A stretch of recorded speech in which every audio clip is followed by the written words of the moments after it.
What's up, dude? How's it going? Bro, our last fucking Hate Inc. book It's been club. a journey. Yeah, I wanted to point out at the beginning of this to all of the lovely people that have listened along with us, watched along with us, depending on, well, basically everybody watches our podcast on YouTube. So I really need to start saying viewers instead of listeners. But as somebody who always just like minimizes a tab and like goes on about my business, I always consider podcasts like a listening effort, even though we do, you Yeah, I know, bet there's plenty of people that do that with us. Oh, 100% better than looking at our ugly faces for the entire fucking hour and a half. No, I'm just kidding. Mhm. So without further ado, I guess today, since it's our last, you know, segment of Hating Book Club, we're going to be moving on to another book, another club.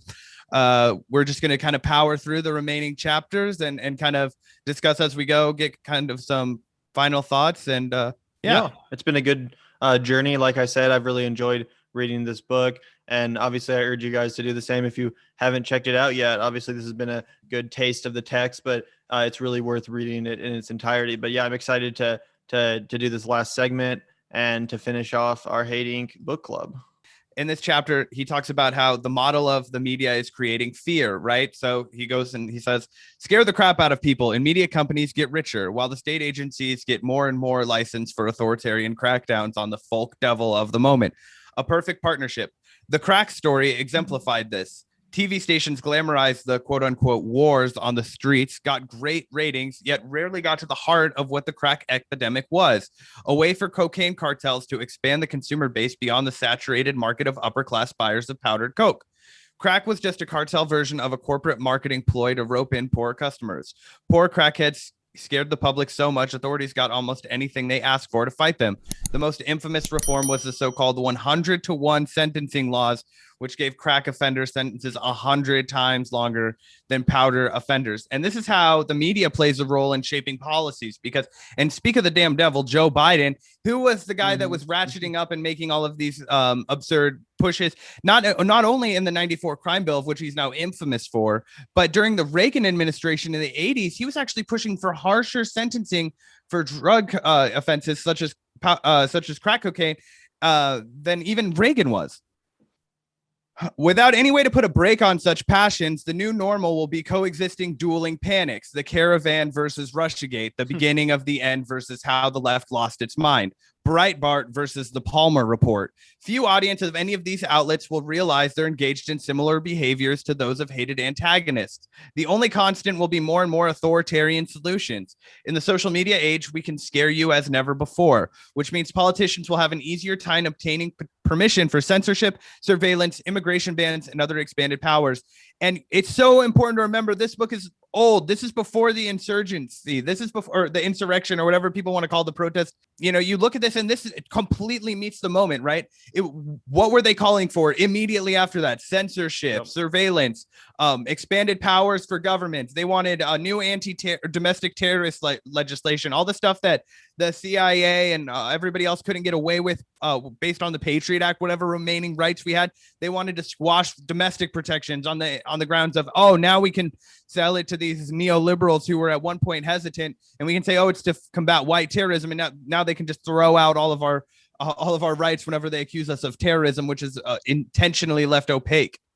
Yeah, it's basically like the shock doctrine, obviously, but it happens on a variety of scales, not just on huge scales like post 9/11 or coronavirus, for example, but also like we were just talking about with how the crises on the streets, basically a self-created crisis, obviously brought about by austerity politics and a gradual gutting of the social safety net, which of course inspires that kind of violence and those kind of conditions in communities across this country. And then they use that situation as justification to over police and to fuel mass incarceration, et cetera, and all with the help of the media. So even when it's not something massive, all of the Patriot Act, oftentimes the media is, whether knowingly or not, kind of manufacturing consent for shock doctrine style changes that always benefit those at the top, not us at the bottom.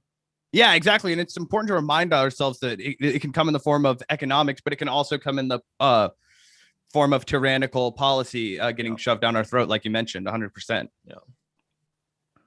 This is a major departure from the manufacturing consent age. In 1985, the popular demons were objects of universal terror, usually an external threat. Soviets, Sandinistas, the AIDS virus. So whether you were turning on MSNBC or Fox News or CNN later, or whatever, all these people, right? They would all demonize the same shit. They would all it was all like black people on drugs or AIDS or, commies and that kind of shit. They were all preying on the same shit. They were all fear mongering the same shit. Today's pockets of media consumers demonize one another, he says, calling for dueling crackdowns. We've become our own worst enemies. And the longer the cycle plays out, the more authoritarian will be our world. This is a clear observation, and it's only gotten more real and more poignant since he wrote this book. Yeah. And it's never like, we've identified that there's this segment of the population in America that's been radicalized and now they're, racist Trump supporters, but this is how we can bring them back. And this is how we can connect with those people and still have a dialogue as American citizens. It's never about that. It's always just about sowing division for division's sake. Because obviously sometimes we do have to have a conversation about addressing the radical elements of society or racism and bigotry and all that stuff. Those are important conversations to have. But it's not that kind of end goal that's being fostered by the media coverage. It's really, like I said, just hatred for hatred's sake, division for rating's sake, because that really does drive clicks. Exactly. And that's the only way that they have left to make money, which Taibbi also points out in this chapter. Yep. And so what I think is really great about the next chapter, we're moving on, it's called The Class Taboo. When journalism went white collar, it became class blind. In the late 2000s, the British Cabinet Office issued a report called Unleashing Aspirations. It found journalism to be one of the most socially exclusive professions in the country, noting 98% of journalists born since 1970 were college educated. Less than 10% came from working class background. Shocker if you've read the New York Times. A journalist on average grew up in a family in the upper 25th percentile by wealth. In America, the change came in stages. When journalism became cool after All the President's Men, suddenly upper-class kids wanted in. Previously, a rich American kid wouldn't have wiped his tuchus with a reporter. Or tuchus, I guess. I don't know. I think that's a word for ass. Yeah. Ironically, All the President's Men, which made reporting glamorous, was about adversarial journalism. But the next generation of national political reporters viewed people in power as cultural soulmates because, well, they were, socially anyway. This is the same kind of mentality that infects the SEC from going after people on Wall Street. They're like, oh, these are our nation's best and brightest. They're not criminals, essentially, right? So the journalists are like, oh, these are the nation's best and brightest, just like us. These aren't criminals.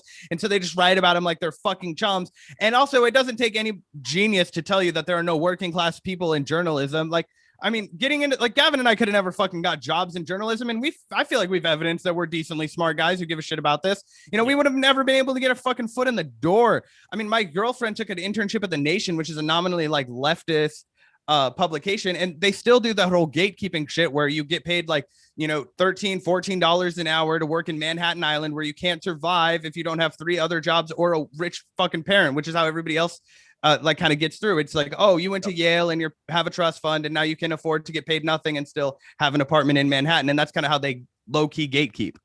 Yeah, that's how the elitism really colors working your way up through journalism far more than actually the merits of your work. We have a friend of the show that comes on all the time, Robbie Yeager. He's breaking stories all the time, real important stories. And it's not like he gets job offers from the New York Times or whatever to reward him for that work. No, they just basically steal his reporting and pretend to break it themselves and then don't give him credit. So there's an actual working class journalist doing serious work. And not to say that there's not, any good work being done at these legacy or corporate outlets. There certainly is. But again, it's not like, they're hiring people based on their merit. Oftentimes it's nepotism, like you said, or just legacy elitism. And that's how you don't get, enough working class representation or enough perspective of those that are actually bearing the brunt of these policies, rather than just, glorifying the figures like celebrities. I saw the new New York Times cover of Biden and Harris, and it looked like a celebrity photo shoot. It looks like Vogue. Yeah, exactly. Yeah, and what we're just talking about is just evidenced by Dana Goldstein of the American Prospect. Matt Taibbi quotes her at the beginning of this. I pulled it for quote 5. And she just says journalism has evolved into a career with significant significant entry barriers, one of which is the unpaid internship. This makes the profession wider, wealthier, and less concerned with public policy issues that affect the poor and even the middle class. Yeah, guess what? If you can afford to live in a place like New York and not for an unpaid internship as an adult, that's 40 plus some odd hours a week in the most expensive per capita area in the United States, if not the world. Like, of course, you're going to get a privileged applicant pool because nobody else can fucking afford to do that shit. Yeah. And also, this isn't even just a journalism problem. This is kind of just a problem that's industry wide, that is extremely exploitative in nature. There's so many industries, whether it's the restaurant industry, for example, or many others, that just rely on, barely paid or completely unpaid interns to do a vast amount of work. And a lot of people damage their career. Yeah. And a lot of people can't afford to sit around for 6 months at a job basically for no pay. That's not something they have the time in their day to do. A lot of people have kids they have to deal with, or other issues, or just feeding yourselves. I mean, even if you're fucking 25 years old and you're really trying to hustle, and I mean, if you're working 40 hours a week and you may be getting, I mean, if you're lucky, getting paid like 14, 15 bucks an hour, you're still not going to be able to pay your, $900 a month in rent and utilities, plus your, Metro Pass and, food and your phone payment and all that kind of shit. Like, are you kidding me? But anyway, we can move on to the next quote. Neither caricature nor lecturing. This is great, actually. His next, this moves on to a point that's made where he talks about what's the matter with Kansas with Thomas Frank. And Thomas Frank's obviously a big inspiration to the show. Friend of the show, even we've spoken with him on here. He's obviously from Gavin and I's hometown. We're from Kansas. Neither caricature nor lecturing. What's the matter with Kansas? Explained countless resentments built up among working class voters over religion, education, economic inequities, and other issues. Many of these resentments were undeniable, even if they'd also been carefully stoked by GOP strategists. The latter had wasted no time stepping in when Democrats, in a moment of insanity that has now stretched across decades, decided in the 80s to punt away their working class base. So essentially what Thomas Frank points out is, if you're going to abandon anything tangible for these workers in Kansas, for farmers or blue collar people, then yeah, of course the Republicans are going to be able to come in and sell them on shit like pro-life shit. Like, I remember I was at work today working on my job, and this woman, I don't remember her name, let's call her Holly, but her email that she was trying to help me register her account with was Holly is a pro-life warrior at gmail.com. And I'm just like, there's something that you have to reckon with when it is like, when the Republican strategists, that right-wing strategists, have made it so fundamental to that person's identity that they're making it their fucking email, that they're using on a regular basis. That's their primary email. Change yours to Zach is a pro-choice. Yeah, right. But have my work email. Exactly. But you know what I mean? And so when you don't give people anything tangible economic, you're going to be able to sell them on culture issues. And obviously we don't agree with the position that the people are taking on culture issues. But I just think that it makes sense. And that's why it's so infuriating. Like we saw under Obama, and to some extent, but I guess slightly less, we're seeing right now with Biden. Is it so infuriating when the Democrats have power, especially when they literally have, the House, the Senate, and the presidency, and they still don't seize that opportunity to pass bold, permanent, transformational legislation? Because again, working class people aren't going to forget when they go to the ballot box if, when the Democrats were in power, for example, they got something that actually helped them. They got something serious, permanent, and tangible. Like you said, they're not going to just forget that and easily be swayed by propaganda of the other party. But when the parties are weak and they don't use their executive power to actually pass legislation that will help American working people, then it does open the door for that faux populism, and it does open the door for propaganda to be far more effective because there's just less tangible there. Yeah, and it goes back to that thing that was I can't remember who pointed this out to us, but one of our friends of the show pointed out to us the other day that the only presidents that were Democrats that were able to survive a midterm, I think it was Andre Stackhouse pointed out to us, the only two presidents that were Democrats that were able to survive a midterm without losing members of Congress for their own party, FDR and JFK. Mm-hmm. Now, I don't love JFK, but the people did. And FDR obviously had given a boatload of tangible policies to the people. Exactly. So it all makes sense. But anyway, moving on to quote 7. Everyone remembers the first few pages, Frank says. which were about the failures of the Reagan Revolution. The thornier sections about the strategic and moral errors of the Democratic Party were closer to the end. Nobody read it all the way through, he says now, laughing, which is something he actually observed when he was on our podcast with us, talking about how the Democrats are quick to dunk on the Reagan failures, but they're never quick to acknowledge that he viciously critiqued their entire party and has repeatedly throughout his work. Yeah, absolutely. And I think that's really well evidenced too on his recent clip on Bill Maher that we talked about. Yeah, check that out if you haven't, guys. That was a brilliant, magnificent performance. A great takedown in Bill Clinton's legacy. Yeah, it was probably one of the best articulations I've heard, at least on a mainstream platform like that, of such a thing. So yeah. Body slamming Bill Maher back to reality, basically, out of his fucking conceited Hollywood bubble. But anyway, yeah, if anyone hasn't checked out Thomas Frank's books and his work, certainly do. He just offers such a great insight and understanding into the political situation we find ourselves with both parties.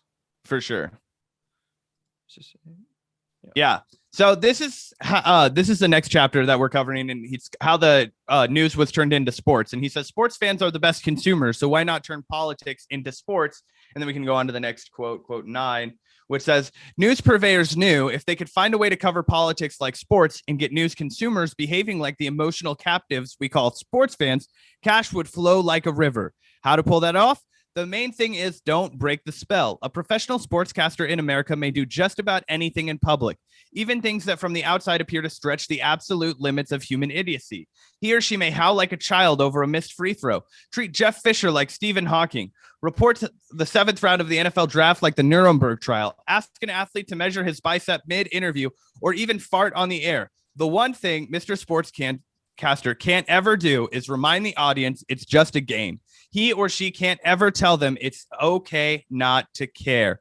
And this is the exact methodology that works in sports, but it also is so obvious that this is what's being done in newscasts. You're either on the team of the Democrats, so the Rachel Maddow is your team captain, or as Taibbi used for the book, you're either on the Captain Hannity team. You know what I mean? Yeah. Yeah, exactly. And this is something I've always, one of my earliest observations when I started getting into politics, I was like, this is awfully entertaining for something that's so serious. And I guess I've always been a little bit conflicted about how to feel about that, because admittedly, I kind of enjoy the horse race element. I find myself looking forward to the debates and the spectacle and the, election season, even though it does go on too long and even though it is obscene. I kind of like all the candidates and thinking who's going to win and how and strategy and all that stuff. I enjoy those conversations. And the media certainly knows how to prolong it in that manner to keep people like me and also the unindoctrinated, get them involved too, get them interested because again, it does lend itself to that sports kind of feeling, red team, blue team, who's going to win, polls, all that stuff. So it's definitely an interesting aspect of politics. And it's definitely very uniquely American too, I think. Yeah, definitely. The biggest taboo in American media has nothing to do with race, gender, or class. It involves the news itself. Ever notice no one ever says, hell if I know, on a cable news show, despite the fact that most media figures have huge knowledge gaps about the news, which after all is the set of all things on earth? We're trained to offer opinions even when we have no clue. And anybody who forgot or thinks that you have to be a fucking genius to be on cable news should go watch Wolf Blitzer on Jeopardy. We did a reaction to that. He performs fucking miserably. None of these people are geniuses, okay? And that's the one thing that we try and do always on the Vanguard, right? Gavin, you mentioned how we feel conflicted about making news shows entertainment. Like we call ourselves infotainment for a reason, because I think it's important to at least be clear about what you are. We're trying to entertain people when they watch our show. That's not a fucking lie. I just don't think that's a bad thing. If you don't provide infotainment from the left, you don't get any.